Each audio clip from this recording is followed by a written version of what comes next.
नमस्कार, capital TV Uttar Pradesh में आपके साथ में फरहाद सिद्दीकी। यूपी में कुछ ही महीनों का वक्त बचा है विधानसभा चुनाव होने में। बिहार में बीजेपी के साथ सरकार चला रही नीतीश कुमार की पार्टी यानी जेडीयू ने भी यूपी के चुनावी रण में उतरने का ऐलान कर दिया है। जेडीयू की तरफ से कहा गया है कि पार्टी 200 सीटों पर अपने उम्मीदवार उतारेगी। देखिए इस पर एक खास रिपोर्ट।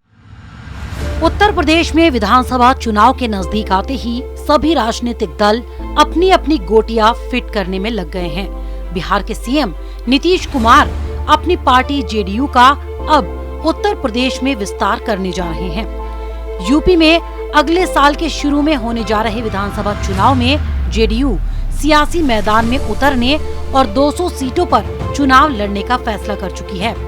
ऐसे में सवाल उठता है कि जेडीयू के चुनावी रण में उतरने से बीजेपी के लिए चिंता बढ़ेगी या फिर उसका सियासी तौर पर फायदा होगा। हालांकि 2015 में भी नीतीश कुमार ऐसे ही यूपी में सक्रिय हुए थे, लेकिन बाद में 2017 के चुनाव लड़ने से पीछे हट गए थे। ऐसा ही कहीं इस बार भी नीतीश प्रेशर पॉलिटिक्स तो नहीं कर रहे हैं। जेडीयू के महासचिव केसी त्यागी ने कहा है कि हम एनडीए गठबंधन के साथ हैं। ऐसे में जेडीयू की पहली प्राथमिकता बीजेपी के साथ मिलकर चुनावी मैदान में उतरने की रहेगी। लेकिन अगर सीटों को लेकर बात नहीं बनी तो हम किसी के साथ भी जा सकते हैं। हम 200 सीटों पर उम्मीदवार उतारेंगे, जिसमें सबसे ज्यादा किसान और पिछड़े वर्ग के लोग होंगे। किसानों ने ही योगी और मोदी की सरकार बनाई है, इसलिए इन्हें अन्य मतदाता नहीं समझना चाहिए।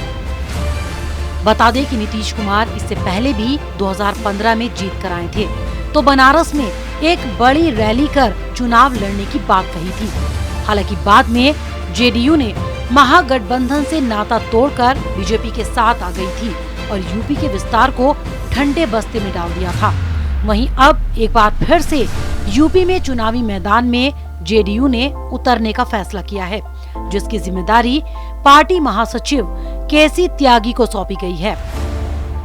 यूपी में जेडीयू को अपने राजनीतिक विस्तार की काफी संभावनाएं दिखाई दे रही हैं और सामाजिक समीकरण अनुकूल है। बिहार से सटे यूपी के जिलों में कुर्मी समुदाय की बड़ी आबादी है। सूबे में कुर्मी समुदाय की आबादी यादवों के लगभग बराबर है। इसके अलावा अति पिछड़े समुदाय की भी अच्छी खासी तादाद है। इसके चलते बीजेपी और सपा ने प्रदेश अध्यक्ष कुर्मी समुदाय से ही बना रखा है। बीजेपी की कमान स्वतंत्र देव सिंह के हाथों में है, तो सपा के अध्यक्ष नरेश उत्तम हैं, जो कुर्मी समुदाय से ही आते हैं। इतना ही नहीं, बीजेपी की सहयोगी अनुप्रिया पटेल की पार्टी अपना दल का आधार कुर्मी समुदाय का ही माना जाता है। यूपी में जेडीयू के विस्तार की तैयारी के पीछे सूबे की सियासी हालत है।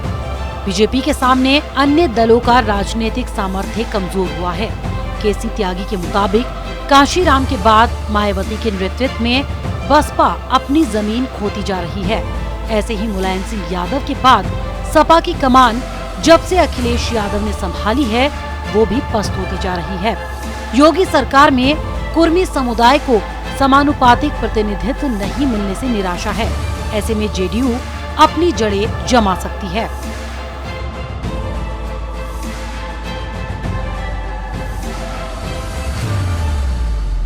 बिहार में बीजेपी के समर्थन से सरकार चला रही जेडीयू यूपी विधानसभा चुनाव में बीजेपी के साथ मिलकर चुनाव लड़ेगी या अलग रहकर किसी गठबंधन का हिस्सा होगी।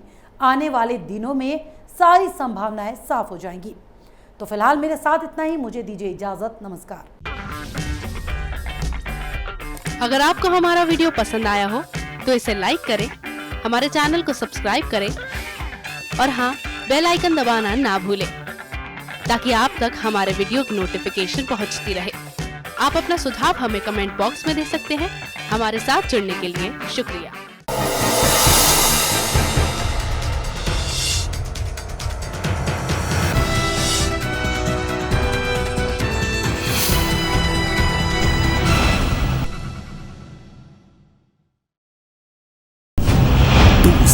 पहले शुरू हुई एक मुहिम, मीडिया में एक नया आंदोलन, शपथ झूठ को बेनकाब करने की, संकल्प सच को आप तक पहुंचाने का, और इस क्रांति को मिला आपका साथ। हर दिन हमसे जुड़े लोग 10 लाख 70 करोड़ से ज्यादा दर्शक हमें देख चुके हैं। अब है आपकी बारी। उत्तर प्रदेश में नए आंदोलन की तैयारी। आपका कैपिटल टीवी अब और स्पेशल और फ्रेश। Capital TV